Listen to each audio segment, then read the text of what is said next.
నమస్కారం. ప్రేక్షకులందరికీ శుభోదయం.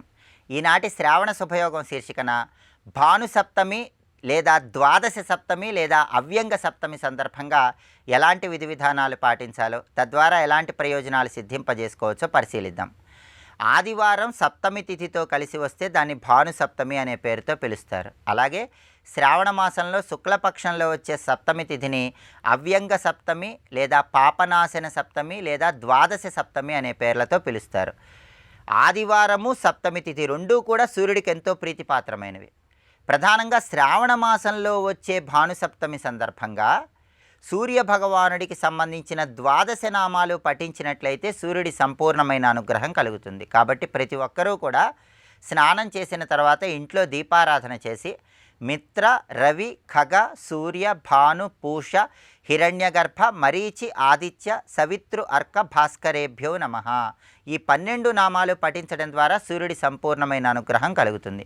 అలాగే భాను సప్తమి రోజు చేసే స్నానం అనేక రకాలైన పాపాలను తొలగింపజేస్తుంది. సూర్యుడికి ప్రియమైన విధంగా స్నానం చేయాలి. ఆ స్నానం ఎలా చేయాలంటే, సూర్యుడికి ప్రీతిపాత్రమైనవి ఎరుపు రంగు పుష్పాలు కాబట్టి ఎరుపు రంగు పుష్పాలు కొన్ని నీళ్ళలో వేసి, దానితో పాటుగా కుంకుమ పువ్వు సూర్యుడికి ప్రీతిపాత్రం కాబట్టి కుంకుమ పువ్వు కొద్దిగా నీటిలో వేసి ఆ నీటితో స్నానం చేస్తూ జపాకుసుమ సంకాశం కాశ్యపేయం మహాద్యుతిం తమోరిం సర్వపాపఘ్నం ప్రణతోస్మి దివాకరం అంటూ సూర్యుడికి సంబంధించిన ధ్యాన శ్లోకాన్ని 6 సార్లు పఠించాలి. ఏ వ్యక్తికైనా జాతక చక్రంలో రవి మహాదశ 6 సంవత్సరాలు ఉంటుంది కాబట్టి సూర్యుడి ధ్యాన శ్లోకాన్ని 6 సార్లు చదువుకుంటూ భాను సప్తమి రోజు సూర్యుడికి ప్రియమైన విధంగా స్నానం చేయాలి. స్నానం చేసిన తర్వాత 1.25 కేజీ గోధుమలు ఎరుపు రంగు వస్త్రంలో కట్టి ఎవరికైనా దానం ఇవ్వాలి. లేదా నానబెట్టిన గోధుమలు బెల్లంతో కలిపి గోమాతకు ఆహారంగా తినిపించాలి. అలాగే సూర్యుడికి ప్రియమైన విధంగా అర్ఘ్యాన్ని సమర్పించాలి. రాగి చెంబులో నీళ్లు తీసుకుని ఆ నీళ్లలో ఎర్రటి పుష్పాలు, కుంకుమ కలిపినటువంటి అక్షింతలు, కొద్దిగా కుంకుమ పువ్వు, ఎండుమిరపకాయ గింజలు వీటన్నిటిని వేసి తూర్పు దిక్కు వైపు తిరిగి ఓం ఘృణిః సూర్య ఆదిత్యోం అనే మంత్రాన్ని 12 సార్లు పఠిస్తూ సూర్యభగవానుడి ప్రీతి కోసం 12 సార్లు అర్ఘ్యం విడిచిపెట్టాలి. ఇలా చేస్తే భాను సప్తమి సందర్భంగా సూర్యుడి సంపూర్ణమైన అనుగ్రహం కలుగుతుంది. అలాగే ఈరోజు ఆదిత్య హృదయం కానీ సూర్యాష్టకం కానీ పఠించినట్లయితే సూర్యుడి విశేషమైన అనుగ్రహానికి పాత్రలు కావచ్చు. అలాగే శ్రావణ ఆదివార వ్రతాన్ని ఆచరించడం ద్వారా ఉత్తమ ఫలితాలు కలుగుతాయి. శ్రావణ ఆదివార వ్రతం ఎలా ఆచరించాలంటే, ఈరోజు సూర్యుడికి ప్రియమైన విధంగా స్నానం చేసిన తర్వాత అర్ఘ్యం ఇచ్చిన తర్వాత ఈరోజు పగలంతా ఉపవాసం ఉండి రాత్రి సమయంలో గోధుమలతో తయారు చేయబడిన పదార్థాలు ఆహారంగా స్వీకరించాలి. ఇలా చేస్తే దీన్ని శ్రావణ ఆదివార వ్రతం అనే పేరుతో పిలుస్తారు. ఈ శ్రావణ ఆదివార వ్రతం ఆచరించినట్లయితే సూర్యగ్రహ దోషాలని తొలగింపజేసుకొని సకల శుభాలను సిద్ధింపజేసుకోవచ్చు. జ్యోతిష శాస్త్రపరంగా సూర్యుడు ఉద్యోగంలో ప్రమోషన్లను తొందరగా కలిగింపజేస్తాడు. రాజకీయంగా మంచి పురోభివృద్ధిని కలిగింపజేస్తాడు. పిత్రార్జిత ఆస్తిపాస్తులు తొందరగా సంక్రమించడానికి కూడా రవి బలం కావాలి. హృదయ సంబంధ, నేత్ర సంబంధ అనారోగ్య సమస్యల తీవ్రతను తగ్గింపజేసుకోవటానికి, వ్యవసాయ రంగంలో మంచి పురోభివృద్ధిని సాధించడానికి కూడా సూర్యుడి బలం కావాలి. ఈ ప్రయోజనాలన్నీ సిద్ధింపజేసుకోవటానికి భాను సప్తమి సందర్భంగా ఈ ప్రత్యేకమైన విధి విధానాలు పాటించినట్లయితే సకల శుభాలను సిద్ధింపజేసుకోవచ్చు. ప్రధానంగా నేత్ర సంబంధమైనటువంటి సమస్యలు ఉన్న వాళ్ళు ఎవరైనా సరే ఈరోజు ఓం నమో భగవతే శ్రీ సూర్యాయ అక్షితేజసే నమః అనే మంత్రాన్ని వీలైనన్ని సార్లు పఠించినట్లయితే నేత్ర సంబంధమైన సమస్యల నుంచి సులభంగా బయటపడటానికి ఈ మంత్రజపం విశేషంగా సహకరిస్తుంది. అలాగే వేదములో చెప్పబడినటువంటి సౌర సూక్తము కానీ అరుణ పారాయణము కానీ ఈ రెండింటిలో ఏదైనా సరే పూజా కార్యక్రమాన్ని గృహంలో భాను సప్తమి రోజు నిర్వహించుకున్నట్లయితే దీర్ఘకాలిక అనారోగ్య సమస్యలు, కారణం తెలియని అనారోగ్య సమస్యలు వీటన్నిటినీ తొలగింపజేసుకొని సూర్యభగవానుడి సంపూర్ణమైన అనుగ్రహానికి ప్రతి ఒక్కరూ సులభంగా పాత్రలు కావచ్చు. ఈ విధి విధానాలు పాటించండి. సూర్యుడి అనుగ్రహానికి ప్రతి ఒక్కరూ సులభంగా పాత్రలు కండి. అలాగే రేపటి శ్రావణ శుభయోగం శీర్షికన శ్రావణ మాసంలో వచ్చే సోమవారం సందర్భంగా షోడశ సోమవార వ్రతాన్ని ఏ విధంగా ఆచరిస్తే విశేషమైన శుభ ఫలితాలు కలుగుతాయో పరిశీలిద్దాం. నమస్కారం.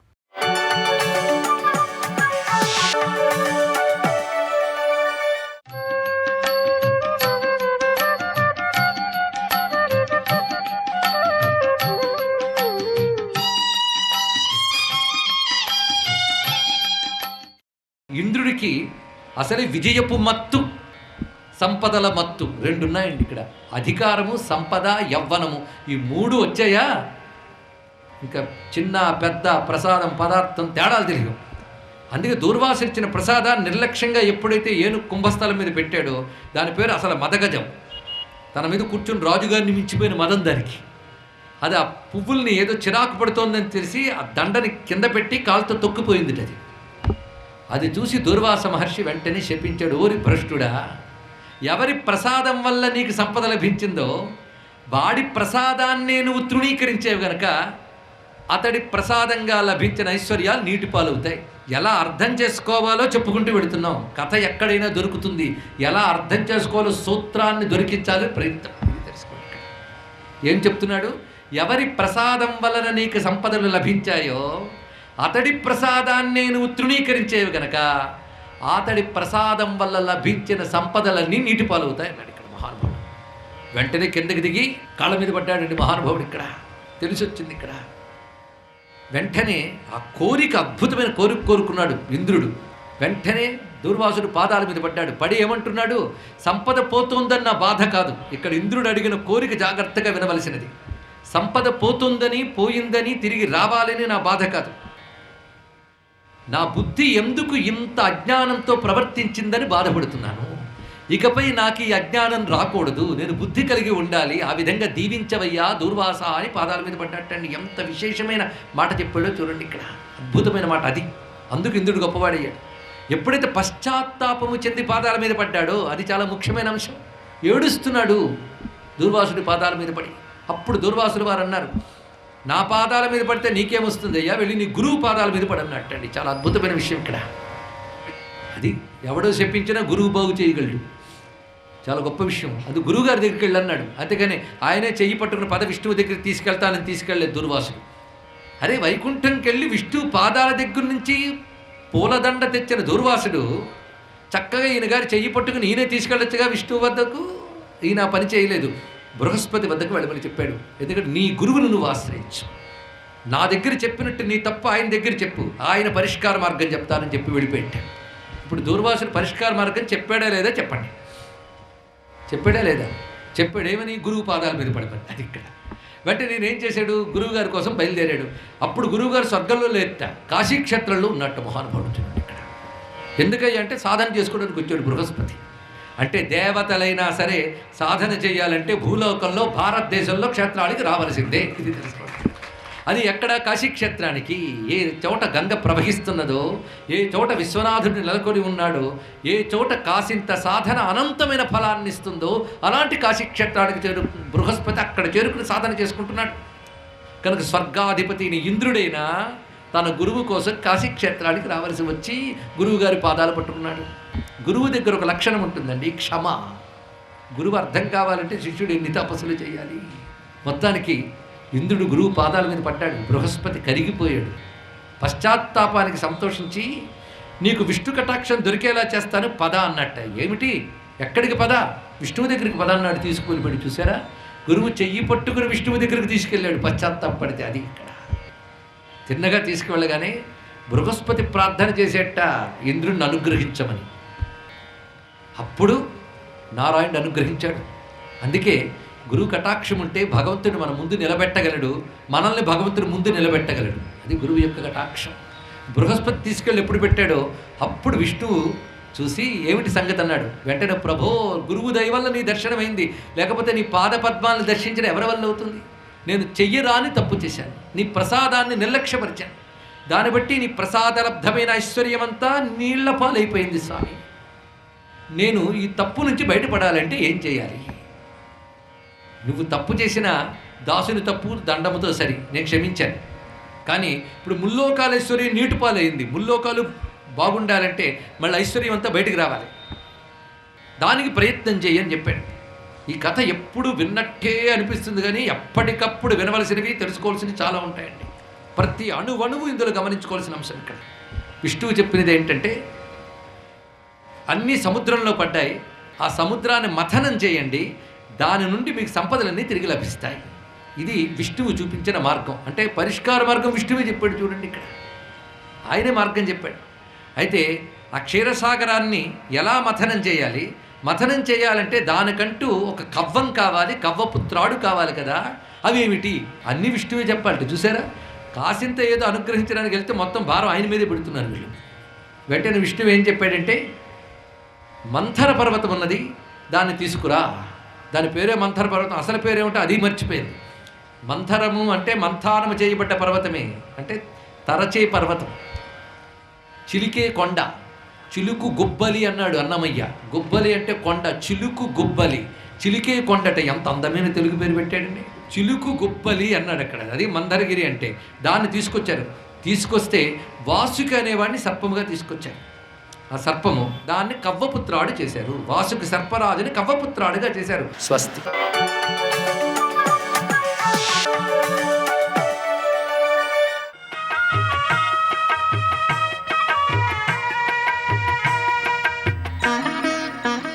శ్రీగణేశాయ నమః.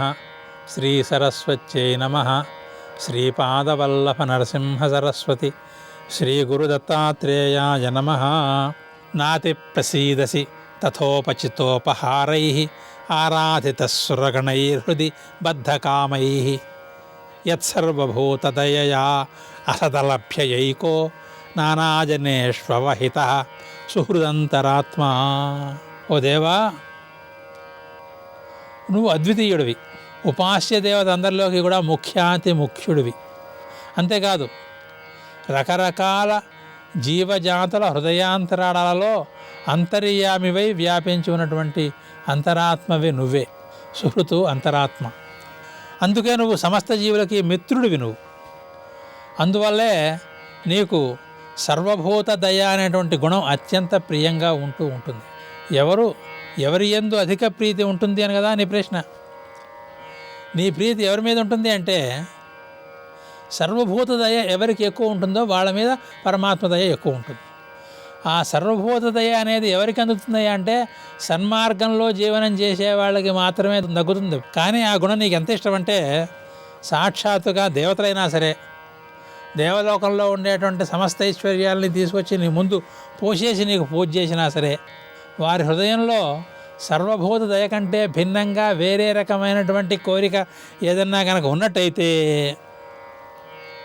ఆ పూజ నీకు అంతగా నచ్చదు. నాతి ప్రసీదసి, అసలే నచ్చదు అంటలా, అంతగా నచ్చదు. అందరికీ కూడా సర్వాత్మన సర్వభూత దయా స్థితి ఉండటం మొదట్లోనే సాధ్యం కాదు. ఆ స్థితిని తెచ్చుకోవాలి. ఈ లోపల చేసే ఆ పూజ అంతా వ్యర్థమేనా అంటే వ్యర్థం కాదు. నా అతి ప్రసీదసి, అంతగా నీకు నచ్చదు.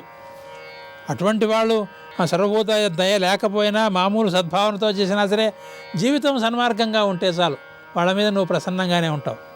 కానీ జీవితం సన్మార్గంగా ఉంటూ దాని ద్వారా సర్వభూత దయను ఎవరైతే సాధిస్తారో వాళ్ళకి పరమాత్మ యొక్క అనుగ్రహం పరిపూర్ణంగా లభిస్తుంది. ఈ విషయాన్నే అక్కడ నీ పాద కమల సేవయు నీ పాదార్చకులతోటి నెయ్యము నితాంతాపారభూత దయయును తాపసమందార నాకు దయసేయగదే. నితాంత అపారభూత దయ అది ఉదయించాలి దానంతటిదే. ఎలా ఉదయిస్తుందంటే దానికి చెప్తున్నాను, అసదలభ్యయా ఏక. దుర్మార్గులకి అటువంటి గుణం పటమన్నా పట్టదు.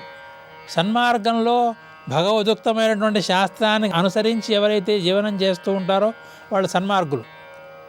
ఆ భగవత్ శాస్త్రానుసారంగా జీవనం చేస్తూ భక్తి మార్గంలో ఎవరైతే ఉంటారో వాళ్ళు సద్భక్తులు. అటువంటి సద్భక్తులకి మాత్రమే ఈ సర్వభూత దయ అనేటువంటి గుణం పడుతుంది. ఈ సర్వభూత దయ అనే గుణం మాత్రమే నీకు అత్యంత ప్రియమైనది. దేవతలైనా సరే ఈ సర్వభూత దయా గుణం కనుక మరిచిపోయినట్టయితే వాళ్ళ మీద నీకు ప్రీతి అంతగా ఉండదు. కనుక ఓ సద్భక్తులారా, మీరంతా సన్మార్గంలో జీవనం చేసి నేర్చుకోండి. ఆ సన్మార్గ జీవనం ద్వారా సర్వభూత దయను సాధించండి. ఆ సర్వభూత దయ ద్వారా పరమాత్మను ఉపాసించండి. ఈ రకంగా కనుక ఉపాసన చేసినట్టయితే పరమాత్మ యొక్క ప్రీతి మీ అందరికంటే ఎక్కువ మీ మీద ఉంటుంది అని బ్రహ్మదేవుడు స్వయంగా ఉపదేశిస్తున్నాడు. కనుక సర్వభూత దయాపూర్వకంగా ఈశ్వరారాధన చేసేటువంటి ఆ సద్గుణాన్ని అలవాటు చేసుకుందాం, దాంట్లో సిద్ధి పొందుదాం. జయ గురుదత్త. సన్మంగళం మంగళం. యఃకర్తా జగతాం భర్తా సంహర్తా మహసాం నిధి ప్రణమామి తమాదిత్యం బహిరంతస్తమోపహం. నేటి కాలమాన విశేషాలను గమనిద్దాం. స్వస్తి శ్రీ చాంద్రమాన క్రోధినామ సంవత్సరం దక్షిణాయనం వర్ష ఋతువు శ్రావణమాసం శుక్లపక్షం ఆదివారం. సూర్యోదయం 6:02 సూర్యాస్తమయం 6:41. తిథి సప్తమి పూర్తిగా ఉంది. నక్షత్రం స్వాతి పూర్తిగా ఉంది. వర్జం మధ్యాహ్నం 12:02 నుంచి 1:49 వరకు. దుర్ముహూర్తం సాయంకాలం 5 నుంచి 5:50 వరకు. అమృతకాలం రాత్రి 10:43 నుంచి 12:30 వరకు. రాహుకాలం ఆదివారం కాబట్టి సాయంకాలం 4:30 నుంచి 6 గంటల వరకు. అష్టకవర్గ రీత్యా శుభప్రదమైన సమయం మధ్యాహ్నం 11:15. నేటి విశేషం భాను సప్తమి. ఆదివారం సప్తమి కలిసి వచ్చిన శుభ సందర్భంలో నదీ స్నానం, దానం విశేషమైన సత్ఫలితాలను అందజేస్తాయి. ఇటువంటి పర్వదినాలను మనం వదులుకోకూడదు. అంటే తక్కువ ఖర్చుతో ఎక్కువ పుణ్యాన్ని సంపాదించడానికి అనువైనటువంటి రోజన్నమాట. సూర్యనారాయణమూర్తికి పూజ చేయడం ద్వారాను విశేషమైన సత్ఫలితాలు సిద్ధిస్తాయి, ఆరోగ్యం సిద్ధిస్తుంది. ఇంకా విశేషించి ఈరోజు త్రిద్యుస్పృక్ అంటే సప్తమి తిథి సూర్యోదయానికి ముందే ప్రారంభమై రోజంతా ఉండి మర్నాడు సూర్యోదయం అయిన తర్వాత వరకు ఉంది. కాబట్టి ఒక తిథి 3 రోజులు కలవడం అనేటువంటి కారణం ద్వారా ఈ త్రిద్యుస్పృక్ దివసం రోజున గంగా స్నానం కానీ గోదావరి స్నానం కానీ చేసినట్లయితే సత్ఫలితాలు సిద్ధిస్తాయి, పితరులు తరిస్తారు. అలాగనే ప్రదోషం కూడా ఉంది. ఆ కారణంగా ఆదివారం రోజున కేజీంపావు గోధుమలతో శంకరునికి ప్రదోష కాలంలో అంటే సూర్యాస్తమయం నుంచి 1:12 సమయంలో పూజ చేసినట్లయితే సంతానము ఆరోగ్యంతో అభివృద్ధిని సాధిస్తారు. ఈరోజు సప్తమి పూర్తిగా ఉంది కాబట్టి సూర్యోదయం నుంచి సూర్యాస్తమయం వరకు జనని గణకవృష్టిని దక్షిణాన్ని తీర్పయామి అనే మంత్రాన్ని జపిస్తూ బంగారు వర్షం కురిపిస్తున్నట్టుగా భావన చేస్తూ ధ్యానం చేస్తూ ఉన్నట్లయితే సంపదకు జీవితంలో లోటు ఉండదు. అంత గొప్ప ఆర్థికాభివృద్ధిని కలుగజేస్తుంది. నేటి ఆణిముత్యాలు.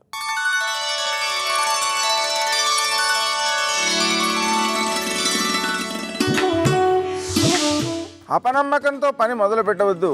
ఎందుకంటే నీకున్న నమ్మకమే నీ విజయానికి తొలిమెట్టు.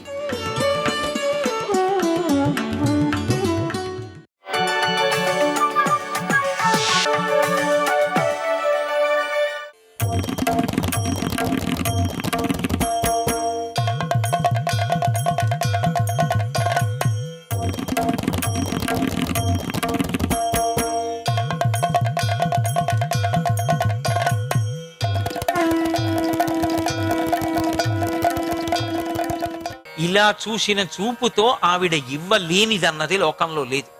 ఏదైనా ఇచ్చేస్తుంది. అది ఇక నోటితో చెప్పడం అనేటటువంటిది, వర్ణించడం అనేటటువంటిది, ఇంత ఇస్తుంది అని చెప్పడం కానీ ఎవరికీ సాధ్యం కాదు. అందుకే సరస్వతీ కటాక్షాన్ని ఇచ్చేస్తుంది. అందుకే ఆవిడ రూపం అదే అనుకుంటున్నారేమో. అదే తల్లికి మంత్రశరీరం ఉంటుంది. ఆ మంత్రశరీరం ఉన్నప్పుడు ఆవిడికి ఆదిక్షాంత సమస్త వర్ణనకరీ శంభు ప్రియేశాంకరీ, ఆ నుంచి క్షా వరకు ఆమె యొక్క అక్షరాలు ఆమె యొక్క శరీరం అయిపోతాయి. పరమశివుడు అపారమైనటువంటి విద్యాదాత, అమ్మవారు అపారమైనటువంటి విద్యాస్వరూపిణి. ఆమె కూడా విద్యలు ఇస్తుంది. అందుకే ఆయన దక్షిణామూర్తి. ఆయన నిశ్శబ్దంగా మాట్లాడకుండా మౌన వ్యాఖ్య ప్రకటిత పరబ్రహ్మతత్వం యువానం వర్షిష్టాం తే వసదృషిగణైరవృతం బ్రహ్మనిష్టై ఆచార్యేంద్రం కరకలిత చిన్ముద్రమానందరూపం స్వాత్మారామం ముదితవదనం దక్షిణామూర్తిమీడే. మౌనంగా కూర్చుని సనకసనందనాది మహర్షులను అనుగ్రహించాడు. అదే పరమేశ్వరుడు గురువుగా ఎన్నో పర్యాయాలు భూమి మీదకి వచ్చాడు. శంకర భగవత్పాదులుగా రాలా? నమ కపర్దినీ చ వ్యుక్త కేశాయ చ, పెద్ద జటాజూటంతో శంకరుడిగా వచ్చాడు.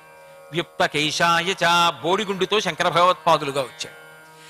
శంకరాచార్యుల వారిగా వచ్చారు అన్నప్పుడు కేవలం శంకరుడే కాదు, మీరు బాగా గుర్తుపెట్టుకోవాలి నేను అంటున్న మాట. అందుకే మొట్టమొదటి నుంచి చెప్తున్నా, ఆ అర్ధనారీశ్వర తత్వమే శివ శివ కలిసి ఉన్నటువంటి స్వరూపం. ఎందుకంటే కేవలం శంకరుడు అనుకోండి, తనలో తాను రమిస్తూ దక్షిణామూర్తిగా ఉంటాడు. శివ అమ్మవారు కూడా కలిసిందనుకోండి, కదలికలు. అప్పుడు శంకర భగవత్పాదులుగా యావద్భారతం పర్యటించారు. అహం బ్రహ్మాస్మి, తనలో తాను రమిస్తూ కూర్చుంటాడు. కూర్చున్నప్పుడు శంకరుడు పర్యటించి లోకానికి అంతటికీ అనుగ్రహం చేసి స్తోత్రాలు ఇచ్చి బ్రహ్మసూత్ర భాష్యం ఇచ్చి భగవద్గీతకు వ్యాఖ్యానం ఇచ్చి ఇన్నింటిని అందించినప్పుడు ఆయన శంకరుడు. అమ్మవారిగా అయ్యవారిగా కలబోసినటువంటి స్వరూపంగా లోకంలో తిరిగారు శంకర భగవత్పాదులు. ఇక కదలికలన్నీ అమ్మవారు, జ్ఞానమంతా శంకరుడు. అప్పుడు గురువుగా దిగొచ్చి లోకాలన్నిటినీ అనుగ్రహించాడు, దక్షిణామూర్తిగా అనుగ్రహించాడు. అమ్మవారు అసలు మాతృకా వర్ణ రూపిణి, సమస్తమైన మాతృకా వర్ణములు ఆవిడ యొక్క స్వరూపం. ఆవిడ అనుగ్రహించిందా ఇక అలా ఇలా ఉండదు ఆ జ్ఞాపక శక్తి, ఆ వాగ్ధార, ఆ కవితాశక్తి ఇక దానికి అడ్డు ఆపు ఉండదు. అదొక గంగా ప్రవాహం అంతే, అలా వెళ్ళిపోతుంది. అది ఆ తల్లి యొక్క అనుగ్రహం. ఆ తల్లి అనుగ్రహించిందా వాగ్దేవిగా అనుగ్రహించగలదు. పెద్దలు ఒక మాట చెప్తారు, కొన్ని కోట్ల జన్మల తరువాతి తప్ప అసలు అమ్మవారి వంక తిరిగి నమస్కారం చేయడు. అటువంటిది అమ్మవారి గురించి తాను మాట్లాడుతుంటే కొన్ని వేల మంది స్పృహ లేకుండా కూర్చుని వినేటటువంటి శక్తి వాక్కుకి రావాలంటే అది కేవలం ఆ వాగ్దేవి యొక్క అనుగ్రహం ఎవరికి కలిగిందో వాడి వాక్కుకు ఆ శక్తి ఉంటుంది. అది వాడిది కాదు ఆ శక్తి, అది వాడిది అనుకుంటే పొరపాటు. బ్యాటరీ లేకుండా లైట్ ఎలా వెలగదో లోపల ఆ తల్లి కారుణ్యం లేకుండా ఆ వాగ్ధార అలా నడవదు. ఇది నా సిద్ధాంతం కాదు, శంకర భగవత్పాదులు చెప్పిన మాట. కాబట్టి ఆ తల్లి అనుగ్రహం ఉందా, ఎటువంటి కవిత్వమైనా చెప్తాడు, దేని గురించి అయినా చెప్తాడు, ఏదైనా తెలుసుకోగలుగుతాడు. అంతటి శక్తిని పొందుతారు. పొందగలగడానికి కారణం ఆ తల్లి యొక్క అనుగ్రహం. అందుకే కళాభ్యాం చూడాలంకృత శశికళాభ్యాం నిజతపఫలాభ్యాం భక్తిషు ప్రకటిత ఫలాభ్యాం భవతు మే శివాభ్యాం అస్తోక త్రిభువన శివాభ్యాం హృది పునర్భవాభ్యాం ఆనంద స్ఫురదనుభవాభ్యాం నతిరియం అంటారు శంకర భగవత్పాదులు శివానంద లహరి మొట్టమొదటి శ్లోకంలో. వాళ్ళిద్దరూ ఏమివ్వలేరు, వాళ్ళు ఇవ్వలేనిదన్నది లేదు. అన్నిటికన్నా ఆశ్చర్యకరమైన విషయం ఏమిటంటే, మీరు లెక్క పెట్టలేనంత లేదా దీనికి ఇది శక్తి అని చెప్పడం సాధ్యం కానిది ఏదైనా చెయ్యాలి అంటే ఆవిడ దేని చేత చేస్తుంది అంటే తన చూపుల చేతనే చేస్తుంది. ఆవిడ కాని శంకరుడు కాని చూపుల చేత చేస్తారు. ఆ చూపులతో వాళ్ళు ఇంత చెయ్యగలరు అని ఇక నిర్ధారించడం ఎవరికీ సాధ్యం. శంకర భగవత్పాదులు సౌందర్య లహరిలో ఒక పరమాద్భుతమైన శ్లోకం ఇచ్చారు. ఆ శ్లోకం చాలా చమత్కారంతో ఉంటుంది. అందులో శంకరులు అన్నారు, రణీజిత్వా దైత్యానపహృత శిరస్త్రైః కవచిభిః నివృత్యై చండాంశస్త్రిపురహర నిర్మాల్య విముఖైః విశాఖేంద్రోపేంద్రో శిశి విశద కర్పూరశకలాః విలీయంతే మాతస్తవ వదన తాంబూల కబళాః అన్నారు.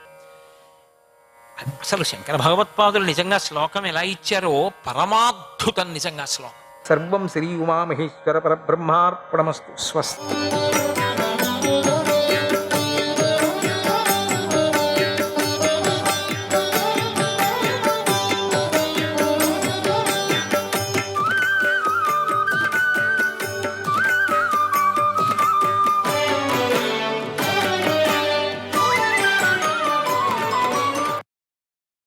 కురునందన, అన్ని కార్యాల్లోనూ రుజు స్వభావం పాటించును. ఆ సరళ స్వభావాన్ని నీతి విచారంతోనూ వేదాలతోనూ రక్షించుకో. ఎల్లప్పుడూ మృదువుగానే ప్రవర్తించే రాజును అంతటా ఉల్లంఘిస్తారు. తీవ్రంగా ఉంటే లోకం భయపడుతుంది. అందుచేత సమయానికి అనుకూలంగా రాజు 2 విధాలను అనుసరించాలి. పుత్ర, విద్యావేత్తలైన విప్రులను దండించరాదు. బ్రాహ్మణుడంటే లోకంలో ఉత్తమ ప్రాణి. బ్రాహ్మణుని కించపరచకూడదు, బ్రాహ్మణునికి అవమానం చేయకూడదు. అంటే వేదాభ్యాసం చేసేవారికి, అగ్ని కార్యం చేసేవారికి, గాయత్రి మంత్రాన్ని చేసేవారికి, వేద విధులతో ఉండేటువంటి వాళ్లకు క్రమప్రకారంగా ఆచారంగా విచారించే అటువంటి వాళ్ళనే బ్రాహ్మలు. వాళ్ళని అవమానించకూడదు, వాళ్లకు మోసం చేయకూడదు, వాళ్లకు ద్రోహం చేయకూడదు. జాగ్రత్తగా ఉండాలి. రాజేంద్ర, మహాత్ముడైన మనువు 2 శ్లోకాలు ఇలా పఠించాడు. ధర్మజ, స్వధర్మాల్లో వాటిని మనసులో పెట్టుకో. నీళ్ల నుండి అగ్ని పుట్టింది, బ్రాహ్మణుల నుండి క్షత్రియుల జాతి పుట్టింది, రాతి నుండి లోకం పుట్టింది. అన్నిటా ప్రసరించే వాటి తేజస్సు తమ తమ జన్మస్థానాల్లో మాత్రం అణిగిపోతుంది కదా. ఎప్పుడు ఇనుము రాతిని నశింపజేస్తుందో, అగ్ని నీటిని నశింపజేస్తుందో, క్షత్రియుడు బ్రాహ్మణులను ద్వేషిస్తాడో అప్పుడే ఆ 3 ఇనుము, అగ్ని, క్షత్రియుడు నశిస్తాడు. అందుచేత మహారాజా, బ్రాహ్మణులు నీకు నమస్కరించదగినవారు. వాళ్ళకేమి సహాయం చేయొద్దు, నమస్కారం చేయి చాలంతే. వాళ్ళనేమనద్దు. ఎందుకు నీకు తాపత్రయం? వాళ్ళని అవమానం చేయొద్దండి, వాళ్ళని అవహేళన చేయొద్దండి. అది వాళ్ళలో ఉండేటువంటి ఆ బ్రహ్మతత్వం, పరమాత్ముడి యొక్క తత్వం వాళ్ళలో ఉంది. దేవుడు పుట్టించిన వాడు ఇస్తాడు, ఇక్కడికే తీసుకొచ్చి అనే తత్వంలో ఉండేవాళ్ళు ఉన్నారు ప్రపంచంలో. పూజితులైనటువంటి బ్రాహ్మణులు భూమి మీద బ్రహ్మమును ధరింపజేస్తున్నారు. ముల్లోకాలను నాశనం చేసేవారిని, అంటే ఇంకా అటువంటి పనులు చేసేవారిని నీ భుజాబలంతో అణిచివేయాలి. అటువంటి వాళ్లను మోసం చేసే వాళ్లకు మహారాజా, పూర్వం శుక్రాచార్యుడు ఇలా చెప్పాడు. దానిని ఏకాగ్ర చిత్తంతో విని తెలుసుకో. ఇక ఆయుధం ఎత్తి పట్టుకొని వస్తున్నవాడు ఎంత వేదాంతవేత్త అయినా సరే రాజు వారిని స్వధర్మంతో నిగ్రహించాలి. నశించిపోతున్నటువంటి ధర్మాన్ని రక్షించిన వాడే ధర్మవేత్త. అలా రక్షించడంలో హింస చేసిన ధర్మహాని జరగదు. ఆ క్రోధాన్నే పొందుతుంది. ద్విజాతులు దోషులైతే దేశ బహిష్కారం చేయాలి. బహిష్కరణ చేయకపోతే తప్పదు. దోషం నిరూపింపబడినా వారిని దయ తలసాలి. ద్విజుడు బ్రహ్మహత్య చేసిన, గురుభార్యను పొందిన, భ్రూణహత్య చేసిన, రాజద్రోహం చేసిన ఆ విప్రునికి దేశ బహిష్కారం విధించాలి. కానీ ఎన్నడూ శరీర దండనం విధించరాదని చెప్పారు. బహిష్కారం చేసేవాళ్ళంతే, ఎడారిలో తీసుకుని వదిలేవాళ్ళు. అంటే చచ్చిపోతాడు, మనకేం పట్టింది, అట్లా చంపకూడదన్నారు. చూసారా, ఇది ఎంత మంచి నీతి. బ్రహ్మవేత్తల యందు భక్తిగల మానవులు రాజులకు ప్రియులు. అటువంటి వారిని సంపాదించుకోవడాన్ని మించిన కోశాగారం రాజులకు మరొకటి లేదు. శాస్త్రంలో చెప్పబడినటువంటి 6 దుర్గాల్లోనూ నరదుర్గం అది మాత్రం దాటలేరు ఎవరు కూడా. అందుచేత వివేకం గల రాజు చతుర్వర్ణాల వారికి దయతో చూడాలి. ధర్మాత్ముడై సత్యం పలికే రాజు ప్రజలను రక్షింపజేస్తాడు. పుత్ర, అలా అని అన్ని వేళలా అన్ని చోట్ల సహనం పాటింపరాదు. అన్నిటినీ సహిస్తూ ఏనుగులాగా మృదువుగా ఉండే రాజు ధర్మవిరోధి అవుతాడు. ఈ విషయమై బృహస్పతి చెప్పిన శాస్త్రంలో ఒక శ్లోకం ఉంది, దాన్ని చెప్తా విను. క్షమమాణం నృపం నిత్యం, క్షమమాణం నృపం నిత్యం, నీచగ పరిభవేజ్జనగ, నీచగ పరిభవేజ్జనగ, హస్తియంత గజస్కైవ శిరయేవ రురుక్షతి, శిరయేవ రురుక్షతి. నిత్యము క్షమించే రాజును నీచుడు అవమానిస్తాడు. ఏనుగు ఎప్పుడూ సహిస్తుంటే మావటివాడు శిరస్సు మీద ఎక్కుతాడు కదా. అందుచేత రాజు నిత్యము మృదువు కాకూడదు, తీవ్రంగా ఉండకూడదు. వసంత ఋతువులో సూర్యునిలాగా చల్లగాను కాకుండా వేడిగాను కాకుండా ఉండాలి. అప్పుడు ఆ రాజు సంపన్నుడవుతాడు. ప్రత్యక్షం, అనుమానం, ఉపమానం, ఆగం అనే వాటి చేత తన విషయంలోనూ పరుల విషయంలోనూ నిత్యము పరీక్షించాలి. వ్యసనాలన్నిటినీ విడిచిపెట్టు. వ్యసనాల మీద ఆసక్తిని విడవాలి. వ్యసనాలకు లోపడిన రాజును లోకం పరాభవిస్తుంది. మిక్కిలి ద్వేషం కల రాజు లోకులకు ఉద్వేగం కలిగిస్తాడు. రాజు సదా గర్భవతిలాగా ప్రవర్తించాలి. ఎందుకో కారణం చెబుతా విను. గర్భవతి తాను మనసు పడే ప్రియాన్ని వదిలి కడుపులోని బిడ్డకు హితం కలిగేటట్లు ప్రవర్తిస్తుంది. రాజు కూడా అలాగే ప్రవర్తించాలి. రాజు ఎల్లప్పుడూ ధర్మాన్ని అనుసరించి ప్రవర్తించాలి. తన ఇష్టం విడిచిపెట్టి లోకహితం కలిగించేటట్లు ప్రవర్తించాలి. ఎన్నడూ ధైర్యం మాత్రం విడవరాదు. తన దండనీతి లోకానికి స్పష్టంగా తెలిసేటట్లు ప్రవర్తించే రాజుకు ఎక్కడా భయం కలగదు. సేవకులతో పరిహాసం కూడదు. దీనిలోని దోషం చెబుతా విను. మరీ సన్నిహితంగా ఉంటే రాజును ప్రజలు అవమానిస్తారు. వారి వారి స్థానాల్లో పనుల్లో ఉండరు. రాజు మాటలను ఉల్లంఘిస్తారు కూడా. అప్పగించిన పనుల్లో సంశయాలు ప్రకటిస్తూ ఉంటారు. రాజ రహస్యాలు వెల్లడిస్తారు. అడగకూడని అడుగుతారు. రాజు తినే ఆహారం తింటూ ఉంటారు. రాజుపై కోపతాపాలు పెంచుకుంటారు. అంతఃపుర రక్షకులతో స్నేహం చేసి వారితో సమాన వేషాలు వేస్తారు. రాజు చెప్పిన రహస్యం అంతటా చెబుతారు. రాజు పరిహాస ప్రియుడైతే, మెత్తనివాడైతే సేవకులు రాజును లెక్క చేయక గుర్రమో రథమో ఏనుగో ఎక్కుతారు.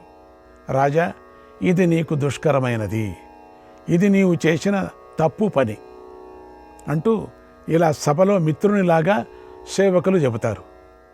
వాళ్లే చెబుతారు. రాజు కోపించినా నవ్వుతారు, పూజించినా తృప్తిపడరు. పరస్పర కారణాలతో సంఘర్షశీలుడై ఉంటారు. ఎప్పుడు రాజు యొక్క రహస్యాలోచన బయట పెడతారు, చెడ్డ పనిని బయట పెడతారు. రాజశాసనాన్ని లెక్కలేనంతలో అవమానపరుస్తారు. అలంకారంలో, భోజనంలో, స్థానంలో, అనులేపనంలో రాజు వింటూ ఉండగానే నిర్భయంగా వెక్కిరిస్తారు. తమ అధికారులను నిందిస్తారు, కర్తవ్యాలు వదిలేస్తారు, తమ వృత్తిలో తృప్తిపడరు, రాజు సొమ్మును హరిస్తారు. త్రాడు కట్టిన పక్షితో ఆడినట్లు రాజుతో ఆడాలని అనుకుంటారు. మేము చెప్పినట్లు రాజు వింటాడని లోకంలో చెప్పుకుంటారు. ధర్మరాజా, రాజు మృదుశీలి అయి పరిహాసప్రియుడైతే ఇంకా చాలా దోషాలు కూడా పుట్టుకొని వస్తాయి అన్నాడు భీష్ముడు. కృష్ణాయ పరమాత్మనే నమః. 57వ అధ్యాయం. ఇంకా భీష్ముడు ఇలా చెప్పాడు.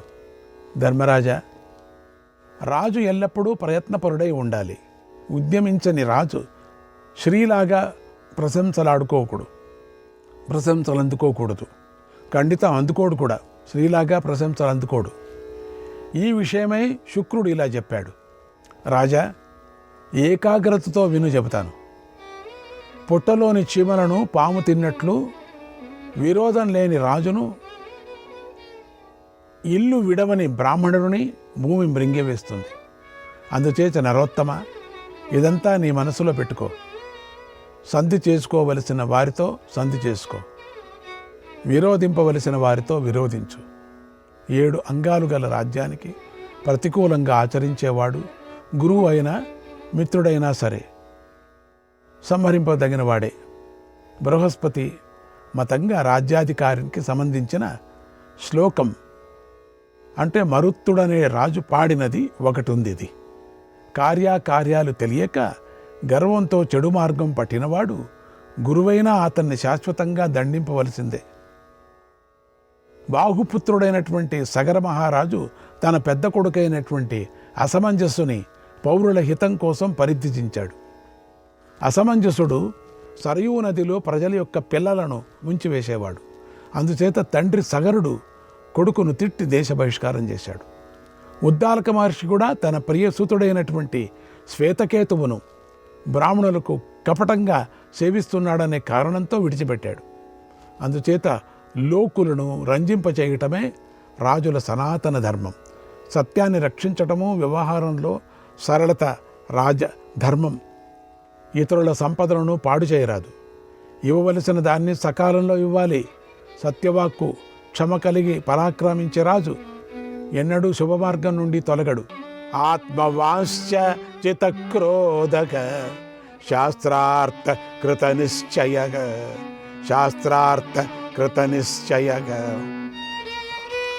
ధర్మే చార్తే చ కామే చ మోక్షే చ సతతం రతః.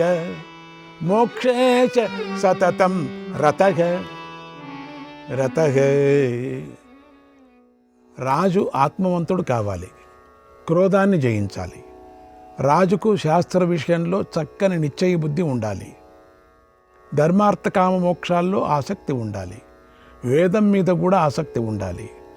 ఆలోచనలను రహస్యంగా ఉంచగలవాడే రాజు కాగలడు.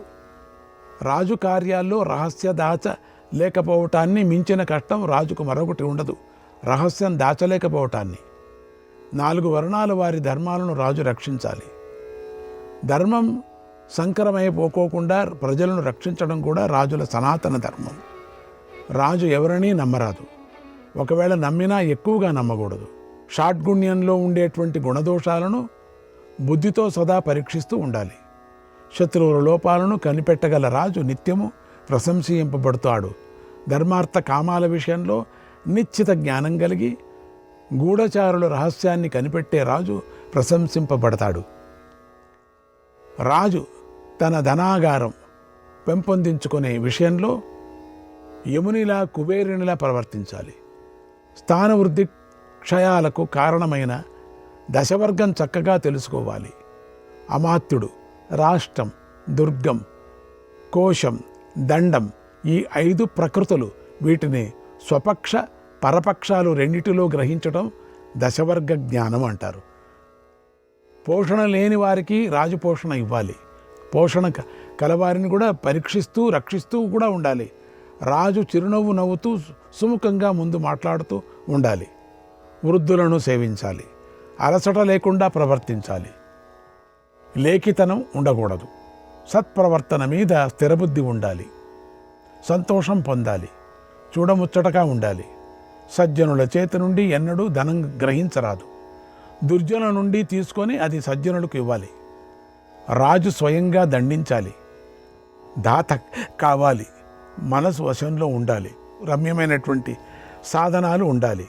సకాలంలో దానం చేయాలి, భుజించాలి. పరిశుద్ధమైన ఆచారాలు కలిగి ఉండాలి.